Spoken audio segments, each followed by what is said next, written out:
Good afternoon, everybody, and welcome. I am Dr. David Wackenfeld. I'm the Chief Scientist at the Great Barrier Reef Marine Park Authority. We are an agency of the Australian government, and it's our job to care and protect for the Great Barrier Reef through the management of the Great Barrier Reef Marine Park. The first thing I'd like to do is acknowledge the traditional owners of the country where we are. So I'm here in Townsville, which is where the Great Barrier Reef Marine Park Authority is based. So I would like to acknowledge the Woolgooroo, Kaba and Bindal peoples, who are the traditional owners here. And I would like to pay my respects to their elders past, present and emerging, and acknowledge their tens of thousands of years of traditional connection to the sea and land country that is the Great Barrier Reef. I'd also like to acknowledge the traditional owners of the sea country throughout the Great Barrier Reef, and indeed anywhere where people are watching us this afternoon. Obviously, at the moment, the world is a strange place. With COVID-19, we've got very strong travel restrictions in place almost everywhere in the world, and there's no international visitation or even domestic travel within Australia. And so people can't come and visit the Great Barrier Reef at the moment. So we wanted to give people a taste of the Great Barrier Reef. We're not actually visiting the reef itself, but in a moment we're going to transfer to Reef HQ, which is the aquarium here in Townsville. It is the National Education Centre for the Great Barrier Reef, and it is also the world's largest living coral reef aquarium. So in a second, we're going to transfer to our diver, Craig, who is in the reef tank at Reef HQ. He's going to tell us a little bit about the tank and also a little bit about the Great Barrier Reef. Now, Craig and I are going to take questions while we're going through this Facebook Live. And if you send those questions through on this, on the TEQ Facebook stream, then we will endeavour to answer those questions as we go along. So, Craig, have I got you? I hope so, Dave. I can certainly hear you, and I'd like to welcome everyone to Reef HQ, Great Barrier Reef Aquarium, where I'm about 5 metres beneath the surface, as you say, Dave, the world's largest living coral reef aquarium anywhere on land. And because we can't have visitors in our aquarium at the moment, we thought we'd bring our little bit of the Great Barrier Reef to you. And we'll go for a bit of a swim around the tank, Dave. What do you reckon? Shall we go for a swim? Yeah, Craig, let's go for a swim. But just before we do that, that's an interesting fashion look you have there. You look something like a cross between Darth Vader and Jacques Cousteau. Do you want to tell us a little bit about the mask you're wearing and how people might get an experience on the Great Barrier Reef itself? Yes, certainly. Can look a little bit daunting, but it's quite straightforward, the setup. Full face mask so I can talk to you, Dave, and everyone else, and also field those questions that might come through. I've got a little headset here. This allows me to breathe underwater. I've got a tank on my back, which is held there by this jacket, and that gives me a bit of buoyancy when I need it at times as well. So it's not that daunting. But it's a good point that you make, Dave. You don't necessarily need to get underwater to enjoy and be amazed by our Great Barrier Reef. There are many other ways that you can experience this wonderful environment. You know, everything from maybe exploring one of the reef's many islands. You can even take a flight over the Great Barrier Reef, be that in a seaplane, maybe a helicopter flight, and that's really quite a beautiful way to see the reef from above. You can sort of get underwater without getting wet. Excuse me, Mr. Unicorn Fish, thank you. By taking a glass-bottom boat tour. And again, I've just got to emphasise our aquarium, when these restrictions ease, we'd be delighted to be either the starting point or the end point of your Great Barrier Reef adventure. But I know you, Dave, you're a diver, and I certainly enjoy getting underwater. In fact, my dive buddy holding the camera at the moment, we were talking about towards the end of June, we've already got our next dive planned. But anyway, let me take the camera, Dave, and we'll go for a bit of a look around this tank and show why we're so enthused about showing everyone the Great Barrier Reef. Come this way, folks. That'd be great. Thanks, Craig. Now, you can't go past starting with the reef's architects, the building blocks of the largest reef system in the world. And I'm looking at an example of one. This is a coral colony. I'm going to get in a bit closer in a moment, just to show you how this is a colony of little animals. If you think about the individual animals that are part of the colony, like little upside-down jellyfish. Corals and jellyfish are closely related to one another. And if I go in, you don't want to get too close, of course. You don't want to bump anything or touch anything. But I can use my zoom to get in even closer, and I hope you can see those little whirls of tentacles that each individual polyp has reaching out into the water currents to catch any food those currents are delivering to them. In the middle of each ring of tentacles is a little mouth. So these corals are sensitive and delicate animals. And to help protect and support their little soft bodies, they build a skeleton. Now I'm very gently just going to touch the back of that. It's a stony structure. This is a hard coral. It's laid down a limestone skeleton to support and protect these little polyps. This is the substance of our Great Barrier Reef. If I just pan across the reef scape a little bit, and again, we are in an aquarium. Responsible reef practices on the reef dictate no touching or handling, but I'm just going to tap that. This is limestone, deposited a long time ago by a hard coral. It's the framework of our Great Barrier Reef system that extends for over 2,000 kilometres off the North Australian coastline, Northeast Australian coastline. As the reef builders, they also create the habitat for an astonishing diversity of other marine life. Think of trees or vegetation within a tropical rainforest providing habitat for insects and birds and other animals. That's the role of our corals on the Great Barrier Reef. They make the places and spaces for other things to live. And despite all these wonderful shapes that we find corals growing in, got a little bit of a lettuce leaf or folios coral here, and another type behind it. You can see different shapes, but a similarity in their complexion, that brown colour. And Dave, this is the secret behind the success of our Great Barrier Reef. These reefs are a little bit like solar-powered cities, you might say. And what they have within their tissues, these living corals, these little algae within their tissues, use the sun's energy to make food for themselves and pass some of that energy onto the coral. So these corals are solar powered and supplement their nutrition by collecting food the currents deliver to them. Hey, Craig, I noticed there for a second that there's a coral that's looking very white. Do you want to zoom in on that and talk to us about what that is for a moment? Yes, certainly, Dave. And this is quite timely in as much as we've heard a lot about coral bleaching in the late part of this summer. And this is an example of a coral that has bleached, but is slowly beginning to recover.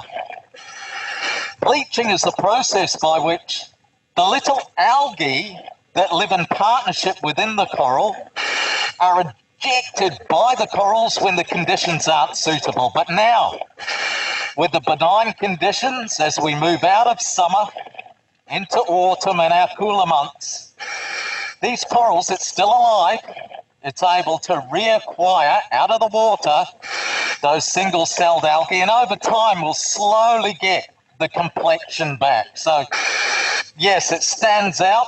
It's really obvious, bright white. It's a sign the coral has been stressed, but we're hoping it will be recovering over the weeks and months ahead.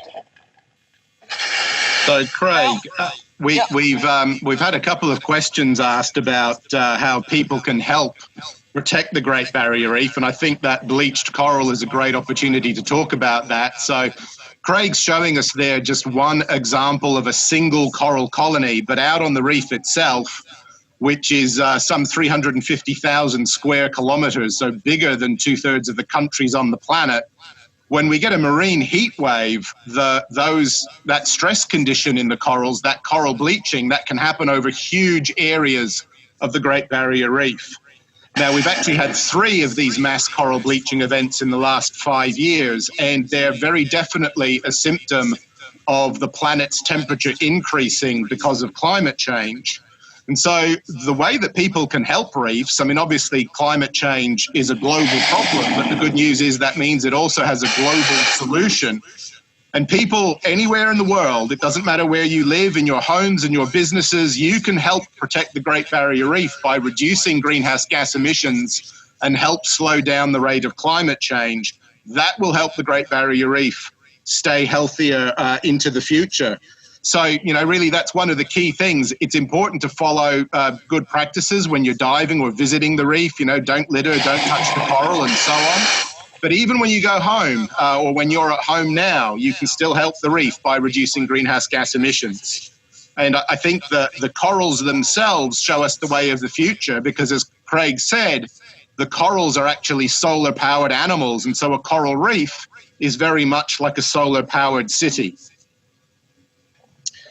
Hey, Craig, you were going to show us some of those. I must be honest, I have my daily mantra of reduce, reuse and recycle, and it's a very good point that you make. If we take action as individuals, no matter how small, over time they contribute to a collective improvement in the environment. So wherever you are globally, if you're reducing your carbon footprint, recycling and reusing materials, these simple little steps add up to contribute to the health, the global health of the planet, as well as our Great Barrier Reef. Now, I've sort of drifted away from that reef structure. I can see there's a group of fishes coming past, very brilliant orange streak on them. These are a type of surgeon fish, named after the very sharp modified scale on their tail. Sharp as a surgeon's scalpel, it's likened to. Now, they look like they're eating the coral. They're not. They're doing an important job of grazing on the filamentous algae, the seaweed, that's growing incessantly in the tropical warm waters here. These are doing their little bit for the reef community. As herbivores, they're mowing down and cropping down that algae and keeping the reefscape healthy for the corals. So our herbivorous fish, whether they're surgeon fish, rabbit fish, parrot fish you may have heard of, really, really important, grazing down that seaweed in amongst the corals. Now, away from the hard coral structure, we've got these patches of soft sediment. I can see in the distance a little goatfish digging through the sand, working over that sediment. But closer to me on the sand, we've got these sausage-shaped structures. We've got the likes of our sea cucumber here, and its nearest cousin, just behind it in fact, it's almost like I've staged this. I haven't. This is a rhinoceros sea star. And what they've done, or what they are doing, is they're turning over these soft sediments. This sea cucumber is doing a fantastic job of recycling organic matter or leftover food that's ended up in the sand. It's picking up those grains of sand with its little feeding tentacles and passing that sand and associated organic matter all the way and back up and down. They've got a very convoluted digestive tract. And then out the back end, you can see this here, the products of its industry. It's poop. And I'm just going to show you, if I gently pick it up, just a caveat here, please don't try this at home, Dave. I'm a trained expert. And if I crush that in my fingers, you can see it's just nice, clean sand. So we could take a leaf out of the book of our sea cucumbers, Dave. They're recycling on a daily basis, keeping that seabed healthier for doing so. Now, this cousin, the sea star, I'm going to do something I wouldn't do on the reef because I'm just curious to see and maybe show how it's feeding. This sea star has its mouth on the underside of its body. Now, out on the reef, it's a hands-off policy, of course, but in an aquarium where the husbandry of the animals necessitates a little bit of handling, just going to gently pick it up and we'll see. Oh, wow, there you go. And you can see what looks like a brownish jelly is actually the stomach tissue of our sea star, and a cheeky butterfly fish coming in here, trying to have a look too. Now, what these sea stars do is invert their fleshy gut onto the substrate. In this case, it's the sand, and it's digesting any organic matter that's part of that sediment. So again, another example of recycling matter that's been lost into the sand there. Fantastic work. So let me get this right, Craig. On a coral reef, we've got both recycling and renewable energy.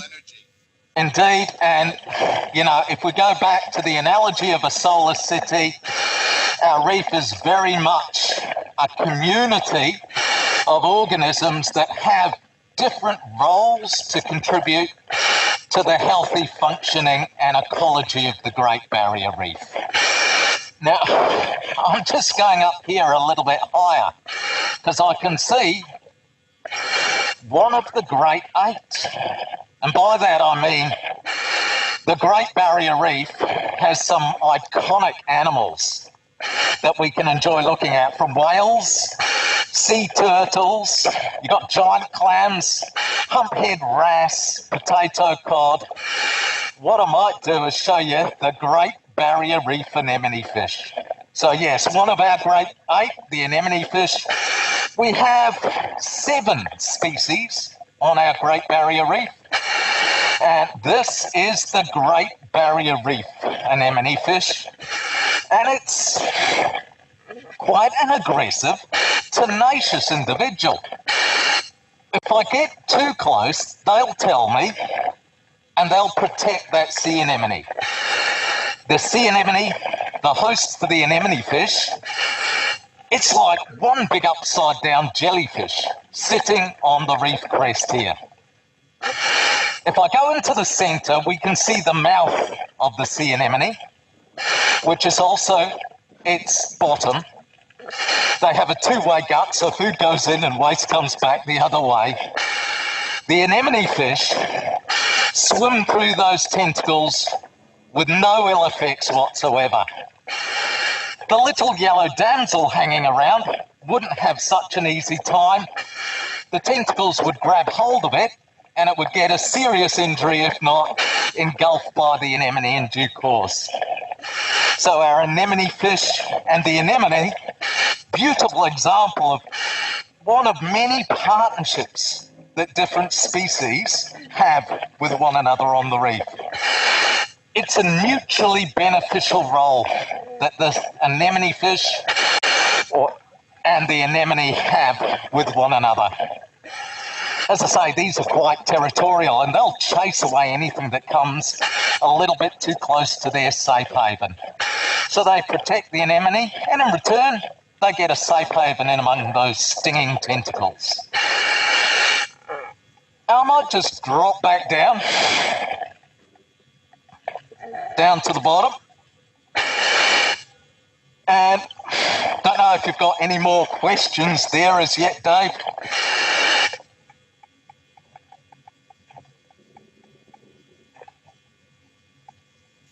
There's been a lot of commentary from people all around the world, Craig, about, we've got people on the Facebook from Romania, Germany, Japan, the United Kingdom, Italy, the USA. Those are just some of the countries I've noticed in the stream of comments and questions. And there's a lot of people saying they can't wait to come and visit Australia and the Great Barrier Reef, or in some cases come back to visit the Great Barrier Reef in Australia. And I guess one of the things we really wanted to emphasize for people was, Craig is in the middle of a very large coral aquarium right in the middle of Reef HQ here in Townsville. And the people, in running that aquarium do an amazing job of replicating the Great Barrier Reef, and not only what it looks like, but how it functions ecologically. But of course, even as big as it is, being an aquarium, it doesn't have many of the biggest and most charismatic animals that we have on the Great Barrier Reef. So as much as it's great to see an aquarium full of reef animals, as Craig was mentioning, the reef itself also has many species of whales, manta rays, huge groupers known as potato cods, turtles and so on, as well as, of course, sharks. And it just goes to show what an amazing diversity of wildlife there is out there on the reef. Everything from the tiniest, most curious little creature right up to some of the biggest animals that exist on our planet.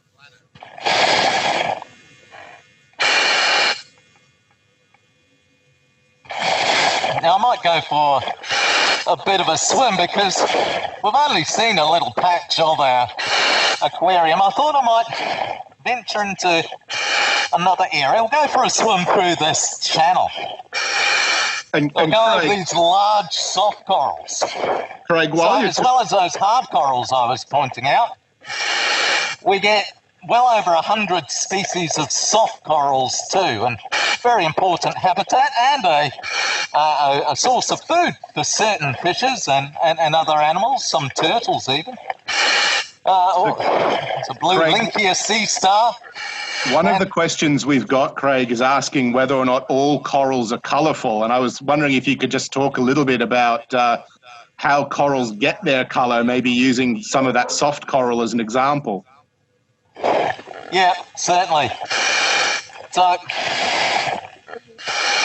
we do get various colours or pigments across those hundreds of species of corals. 600 species of corals on the Great Barrier Reef and counting. The predominant colour are shades of brown, golden brown, hues similar to what we're looking at here. And this is due to a symbiotic algae, a separate organism living within the cells of the coral's tissues. Those are the little solar panels, if you like, inside our living coral. They're harnessing the sun's energy. So those browns, they're really important indicators of the health of a coral. We know they've got a good healthy complement of those little food-producing algae. And you do Craig, get other pigments in corals, and if I go for a bit of a look around, I might backtrack a bit this way because I was having a dive a bit earlier today and I noticed some other pigments quite striking. So let's go back this way. And they may have a photoprotective colour. So sometimes you'll see, particularly around the growth parts of a colony, those areas of a branching colony, particularly the tips, might have different colours, bright pinks or purples. Or maybe you'll see hues of green, and there's a lovely greenish colour down here. A couple of corals exhibiting these green pigments. So while the predominance of the reef's complexion is often a brown, shades of that brown, you've got other pigments, and these greens predominate.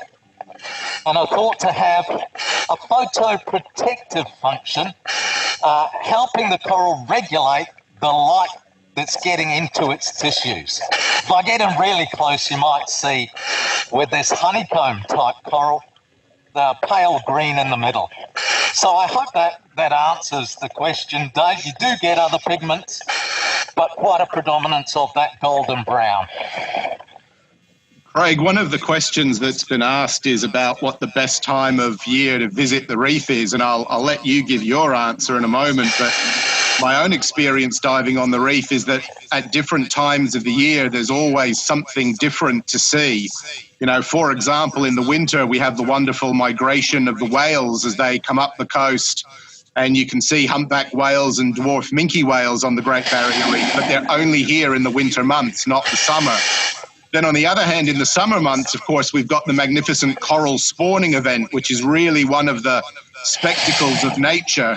And also around the summer, particularly the beginning and the end, we've got the turtle nesting season, and then about 8 weeks later, the emergence of the beautiful little hatchlings. So really, every time of year is the best time to visit the Great Barrier Reef because there's always something different to see. The reef is always showing us a different part of its amazing story. But what are your experiences, Craig? I couldn't agree more, Dave. I think you hit the nail on the head. Any time of the year is a good time to visit the Great Barrier Reef. I've had some memorable experiences during the cooler winter months, particularly when the whales are here, the humpback whales are migrating. I had a memorable experience just last October diving at a local dive site, and it was wonderful to hear that whale song. But you're quite right, any time of the year is a good time. So there's always something to see whatever time of year that you're coming to the Great Barrier Reef. Now, coming to a different part of the aquarium now, and more of this large leather coral, few different colonies spread about. We've got the likes of some of our nocturnal creatures coming out. Big sea cucumber down there that's reticent during the day, but with the declining light levels now in our afternoon, it's thinking about coming out. Let's have a look around.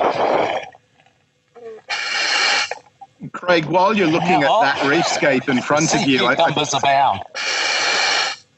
That's one of the things for me, the astonishing diversity. Even within one group of animals, we've got seemingly endless species within that group. Here are our sea cucumbers. We've got over 120 species. And the likes of those sea stars, over 130. So whatever group of animals, you seem to have this astonishing diversity within each group. The fishes now, there's over 1,500 species recorded, with some researchers thinking the true number will actually sit over 2,000. And there's a wonderful array of colours and magical behaviours too. I've got a couple of cleaner fish I can see in the distance, and what they're enticing into their cleaning station are other fish with the promise of giving them a clean. So if you see a congregation of fishes just hanging, splaying their fins, allowing another fish to go around them, you've hit gold in terms of taking photos. Here we go, we've got 3 cleaners going now. So yeah, it's a busy part of the tank we've found, Dave. Hey, Craig, here's a question for you. Do you have a favourite marine animal? I know mine is the triggerfish. I think I saw your favourite species of triggerfish too a bit earlier. The clown triggerfish. I think, it changes. There's so much to choose from that, yeah, one day it'll be the fishes, but having a turtle hospital as part of our Reef HQ Great Barrier Reef Aquarium, it really does open your eyes to that group of reptiles and how amazing they are. So it does wax and wane. I was diving earlier today with our sharks, and they're truly impressive. So I can't hit on one species, Dave. I'm a generalist. I think that's very diplomatic of you, not picking a favourite, Craig. One of the questions that we've had, I think, is a great one for us to have a little talk about. So right at the beginning and a couple of times through, you've showed us corals, and you've pointed out that the fundamental unit of the coral animal is a little thing called a polyp, which is a bit like a very small upside-down jellyfish. But the question is, can you really see the Great Barrier Reef from space? And the amazing answer to that is yes, you can, even though the entire structure is built by animals smaller than the nail on your little finger. And it always amazes me that it is the cumulative work of billions and billions of those polyps over thousands of years that has built the enormous structure of the Great Barrier Reef. And of course, we can just get a little bit of a taste of that in the coral tank that you're in at Reef HQ. Yeah, very much. I like the analogy of them being the architects of the largest coral reef system on the planet. These tiny little invertebrate, upside-down jellyfish-like animals are responsible for laying down that limestone that creates the three-dimensional framework and the habitat for the rest of that marine diversity. So you're quite right, the foundations of the Great Barrier Reef are built by the corals, and that's what we're looking after when it comes to making sure that we're environmentally aware on a daily basis. We're looking after the corals. They're the habitat builders for the rest of our reef diversity. Okay, Craig, look, I think we're coming towards the end of our allotted time. I've had an absolute ball having this chat with you while you're swimming in the tank. I have to say, I think you've had the better end of this deal than me. So thank you so much for your time. And I hope that, I know we've had a whole range of people from all over the world come and visit. And I hope that you've appreciated that from the Reef HQ Aquarium in Townsville, we've given you just a small taste of what you can expect to see when you get to come and visit the Great Barrier Reef for yourself in the future. So, Craig, I'll hand over to you to say goodbye to everybody, and it's goodbye from me. Thanks, Dave. Thank you for joining me today for our little swim around, and thank you for everybody for tuning in and the questions that you asked as well. I hope you've enjoyed it. I must agree with you, Dave. I always think I've got the best seat in the house. So we look forward to you joining us, whether it's here in Townsville at Reef HQ, Great Barrier Reef Aquarium. As the travel restrictions ease, we really do hope you can come and experience the Great Barrier Reef in whatever way that you want to. And I promise you, if you do, you'll fall in love with the Great Barrier Reef and want to protect it as much as Dave and I do. So thanks again. We'll see you hopefully soon from Reef HQ Great Barrier Reef Aquarium.